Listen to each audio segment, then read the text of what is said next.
तुम भी ऑनलाइन से पैसे बनाना चाहते हो, पर उसको बनाने के लिए तुम्हें स्किल सीखनी पड़ेगी, पर तुम्हें पता नहीं है कि स्किल सीखते कैसे हैं। और मैंने 1 साल वेस्ट कर दिया और मैंने कुछ भी पैसे नहीं कमा पाए। तो वो गलतियाँ क्या थी और तुम वो गलती रिपीट ना करो, तो वो वीडियो इस चीज़ के लिए है। क्लास 9 में मुझे पहली बार फ्रीलांसिंग के बारे में पता चलता है कि ऑनलाइन से लोग पैसे बना सकते हैं, और उस टाइम पे मुझे बहुत ही शॉकिंग फील था कि अरे यार, ऑनलाइन से पैसे भी बना सकते हैं। बट उस टाइम पे उतना मैं फोकस नहीं करती हूँ, अपने दोस्तों को भी बताती हूँ स्कूल में जाके कि ऑनलाइन फ्रीलांसिंग के बारे में तुम्हें पता है क्या? बट वो लोग कहते हैं नहीं, हमें तो नहीं पता है। मैं टीचर से जाके पूछ लेती हूँ कि फ्रीलांसिंग सर बताइए, बट मैंने एक गर्ल टीचर से सवाल पूछ लिया था। उन्हें भी कुछ इसके बारे में आइडिया नहीं था। फिर मैं क्लास 9 में कुछ भी नहीं करती हूँ इसके बारे में, बट मुझे कुछ स्किल्स के नाम पता थे, जैसे कि editing, graphic designing, UI UX like this. But कैसे सीखना है उसे, ये सब के बारे में मुझे ज़ीरो आइडिया था। फिर क्लास 10 शुरू होती है और उस टाइम पे मैं थोड़ा-सा बेसिक एडिटिंग यूट्यूब से देख-देख कर सीख जाती हूँ। बट फिर भी मुझे उतना फ्रीलांसिंग के बारे में कुछ आइडिया नहीं था, ना ही मैं कुछ अर्न कर पाऊँगी उस बेसिक एडिटिंग से।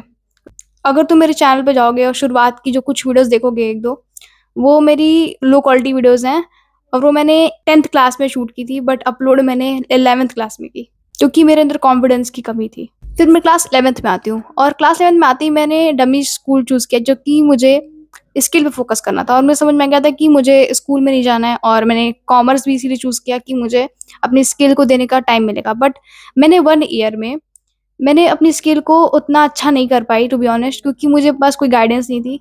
मुझे पता था कि अर्निंग कैसे करते हैं, अपने आप को सेल्फ एजुकेट करने नहीं आता था कि स्किल्स कैसे सीखते हैं।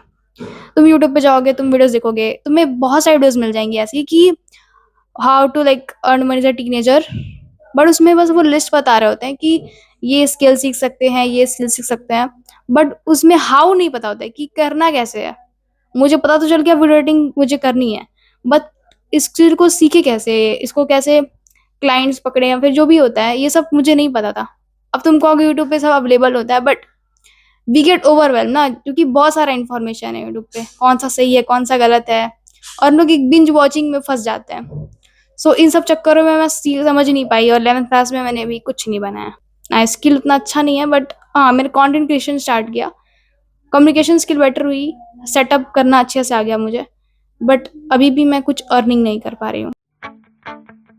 Mistake number 1, having no patience. मेरे अंदर ना पेशेंस की बहुत कमी है। मतलब कि अगर कोई स्किल 3 महीने लेगी, 3 महीने बाद तुम्हें पता है कि अगर मैं अच्छे से इसको टाइम दूँगा तो मैं स्किल को सीख सकता हूँ, और मैं एक स्टार्टिंग अर्निंग पॉइंट स्टार्ट कर सकता हूँ। बट मेरे अंदर पेशेंस नहीं था, मैं जल्दी-जल्दी करना चाहती थी हर चीज़, और जल्दीबाज़ी के चक्कर में आप चीज़ें छोड़ देते हो। तो ये गलती कभी मत करना। अगर कोई स्किल सीख रहे हो तो तुम्हें उसके लिए पेशेंस डेवलप करना पड़ेगा। It will take months, like 6 month, 3 months तो लगने चाहिए। कम से कम इतना पेशेंट तो होना चाहिए किसी स्किल को अगर सीखना है तो तुम्हें। Mistake number 2, shiny object syndrome, क्योंकि तुम किसी एक चीज़ पे स्टिक नहीं रहते हो। तुम कभी इधर, कभी उधर। तुम्हें पता है बहुत सारी स्किल तुम्हें पता चल जाती हैं वीडियोज़ के थ्रू कि एडिटिंग है, ग्राफिक डिज़ाइनिंग है, कंटेंट क्रिएशन, पता नहीं क्या बहुत सारी चीज़ स्किल होती हैं। बट एक स्किल पे स्टिक रहने की जो आदत होती है ना, एक हैबिट होती है, वो बहुत कम लोग में होती है। 90% लोग उस वीडियो को देखते हैं कि how to make money from this skill. बहुत कम लोग होते हैं जो कि उस स्किल को एक्चुअली सीख पाते हैं। और जो सीख पाते हैं वो बेसिकली बहुत स्टिक रहते हैं उस स्किल पे, और बहुत कंसिस्टेंटली उस पे वर्क कर रहे होते हैं। मे बी तुम बस 1 आवर दो डेली का। शाइनी ऑब्जेक्ट सिंड्रोम होने का सबसे बड़ा रीज़न होता है कि हम लोग कुछ मिस नहीं करना चाहते हैं। हमें लगता है कि अरे यार, शायद उस वाले में ज़्यादा पैसा मिलेगा, इसको स्किल सीखने में बढ़िया, शायद उस वाले में ज़्यादा पैसा मिलेगा, अगर मैं स्किल सीखूँगा तो। तुम कुछ सीख ही नहीं पाते हो। इसीलिए स्टार्ट समथिंग और stick with that. Mistake number 3, quitting early. ये सबसे बड़ी मिस्टेक है, क्योंकि तुम्हारा बहुत बार मन करेगा तुम्हारे कि तुम क्विट कर दो स्किल को, यार इससे शायद वर्थ इट नहीं है, शायद मुझे किसी और चीज़ पे चले जाना चाहिए, शायद मुझे कुछ और ट्राई करना चाहिए, कुछ नया ट्राई करना चाहिए। चीज़ें बोरिंग हो जाती हैं टाइम के साथ-साथ, और तुम्हें क्विट करने का मन करता है। एक कांसेप्ट है वैल्यू ऑफ डिसअपियर, इसमें मैंने एक शॉर्ट भी बनाया था। मतलब कि यहाँ पर बोरिंग लगेगा, यहाँ पर तुम्हें ग्रोथ नहीं दिखेगी, यहाँ पर तुम्हें हर चीज़ बहुत ही लगेगा कि बहुत स्लो हो रही है ग्रोथ, इनविजिबल सब कुछ लगेगा। बट इस टाइम पे स्टिक रहना होता है तुम्हें, क्विट नहीं करना होता है कि यार कुछ नहीं मिल रहा है, क्विट करो तुरंत। कुछ इसमें एक्सपेरिमेंट करो कि यार क्यों नहीं हो रहा है, क्या मैं गलत कर रहा हूँ। चीज़ें वर्क करती हैं। अगर बहुत जल्दी क्विट कर देते हो तो तुमने आधा टाइम तो लगा ही दिया था स्किल सीखने में, और फिर तुम क्विट कर दिया बीच में, फिर तुम्हें आधी अधूरी नॉलेज रह गई बस। और आधी अधूरी नॉलेज बहुत ही डेंजरस होती है, as we all know. Number 4, still treating as a side hustle. हम ना कोई भी स्किल अगर देखते हैं तो उसे साइड हसल जैसा देखते हैं कि इसको साइड बाय साइड थोड़ा बहुत करेंगे, इनकम आ जाएगी। और हम यूट्यूब पे भी बहुत सारे लोग को देखते हैं, पता नहीं उन्होंने कभी वो स्किल नहीं सीखी होती है, बट वो बता रहे होते हैं कि बस रोज का 1 घंटा दो, 1 महीने बाद तुम अर्न करने लग जाओगे 1 लाख पर मंथ। ऐसा कुछ नहीं होता है।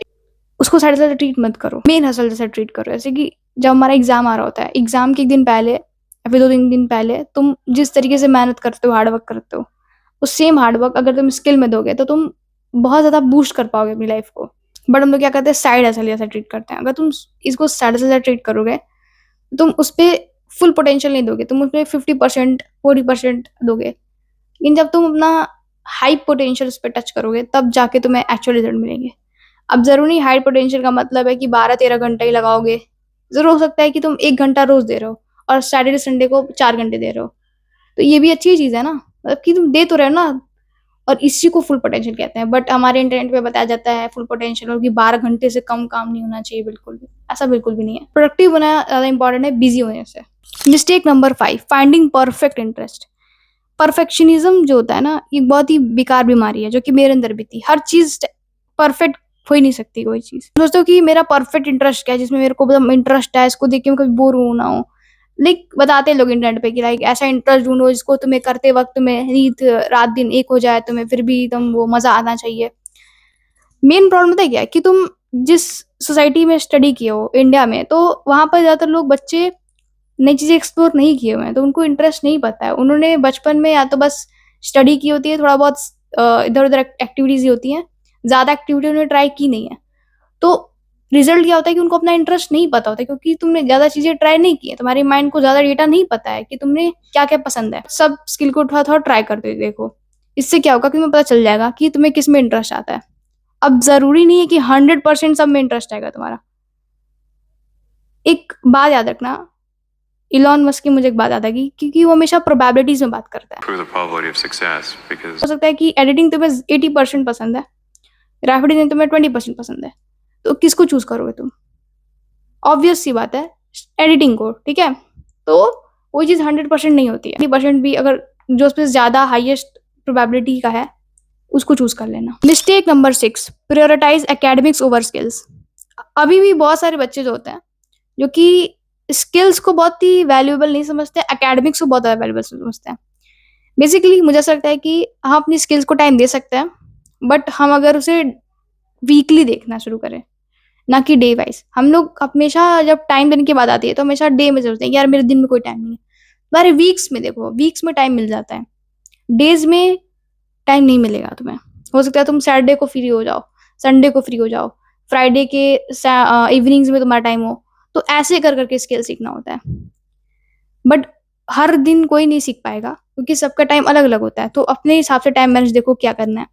लोग बहाना देते हैं कि मेरा पढ़ाई है, स्टडी है, तो मैं स्किल नहीं सीख पाता हूँ, मैं टाइम मैनेज नहीं कर पाता हूँ, मेरा तो पढ़ाई में पूरा दिन निकल जाता है। ऐसा नहीं है। आप देखो कि आपका टाइम कहाँ खाली है।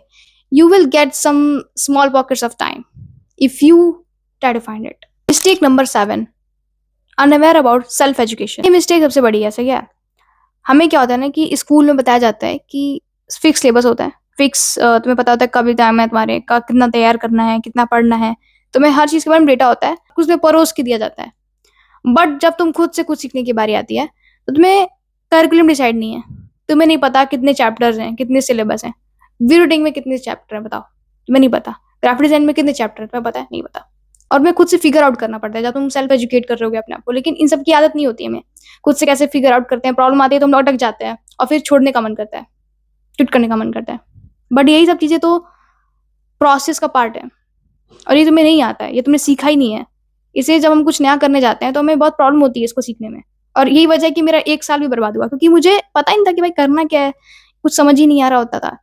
और क्योंकि आदत पड़ चुकी है कि फिक्स सिलेबस होना चाहिए, फिक्स सब कुछ पता चल जाए मुझे, बस अब मुझे कर लूँगा आराम से। इंटरनेट में बहुत सारे रिसोर्स हैं, एआई आ गया है, ब्लॉग्स हैं, बुक्स हैं, वीडियोज़ हैं, बट उनका सही से यूज़ कैसे करना है, ये तुम्हारा ब्रेन तुम्हें बताता है। And the problem is you are not using your fucking brain. Like तुम्हारा ब्रेन ही यूज़ नहीं कर रहे हैं आजकल लोग ना, हर चीज़ डिपेंड हो जाते हैं हर चीज़ पे। अब मैं तुमसे पूछती हूँ, मैं तुम्हें एक डिज़ाइन दिखाया, ठीक है? एक थंबनेल है ये, और एक और थंबनेल दिखा रही हूँ। थंबनेल ए और थंबनेल बी में तुम्हें कौन-सा डिज़ाइन अच्छा लगा? बताना ज़रा। तुमने बता दिया कि थंबनेल भी बहुत अच्छा है, ठीक है? कैसे बता दिया? कॉमन सेंस था, राइट? और लाइफ में चीजें होती हैं वो ऑब्वियसली कॉमन सेंस होती हैं, बट जब भी हम लोग उसे अप्लाई करने की बात आती है ना कॉमन सेंस को, वो लोग नहीं अप्लाई कर पाते हैं। एक शर्लॉक होम्स जो थे, एक डिटेक्टिव थे, उनका एक कोट है कि the world is full of obvious things which nobody by any chance ever observes. खुद से फिगर आउट करने नहीं आता है चीजों को, तो ये तुम सीख जाओगे धीरे धीरे कि तुम्हें क्या सीखना पसंद है, कैसे सीखना है, कैसे आइडिएट करना है, कैसे इंप्रूव करना है। बस में टाइम लगाने की जरूरत है। एआई अब आ चुका है, तो लोग अब डर रहे हैं कि हम स्किल सीखेंगे तो शायद हमें ना मिले क्योंकि वो एआई पहले से कर देगा, या बट मुझे ऐसा क्या लगता है कि एआई रिप्लेस नहीं करता है। एआई हमारा एक एज असिस्टेंट वर्क करता है। लाइक मैं भी कंटेंट क्रिएशन में काफी एआई को यूज करती हूँ, और हमारी डेली लाइफ में एआई हम लोग की लाइफ को और इजी बना रहा है, मुझे ऐसा लगता है। तो बेसिकली एआई आपको सीखना पड़ेगा। आप कोई भी स्किल सीख लो। मैं भी एआई सीखती हूँ रोज कुछ ना कुछ थोड़ा बहुत जानने के लिए कि क्या है ये चीज। बट इससे डरना कि एआई सब कुछ रिप्लेस कर देगा, और इससे इसका एक्सक्यूज बनाना कि अब तो एआई सब कुछ करेगा तो हम क्यों करें सब कुछ। मैंने एक बात सीखी थी कि डीप स्किल्स को रिप्लेस नहीं किया जा सकता। फॉर एग्जाम्पल, दो इंसान है, ठीक है? एक जो है अभी कोडिंग स्टार्ट कर रहा है, और एक इंसान है जिसको कोडिंग ऑलरेडी आती है, बहुत अच्छे से आती है, उसको डीप लेवल में आती है। तो जो जिसको डीप लेवल में आती है कोडिंग, उसके लिए एआई एज असिस्टेंट वर्क करेगा। उसका जो बहुत ही बेसिक बेसिक काम होता है, मैनुअल जो वर्क होता है, वो एआई आराम से कर देगा, तो उसका टाइम बचेगा, वो और अच्छे से वर्क को अच्छे से कर पाएगा। बट एक इंसान है जिसको बहुत ही सरफेस लेवल कोडिंग आती है अभी, तो वो नहीं कर पाएगा, उसको एआई आराम से रिप्लेस कर देगा।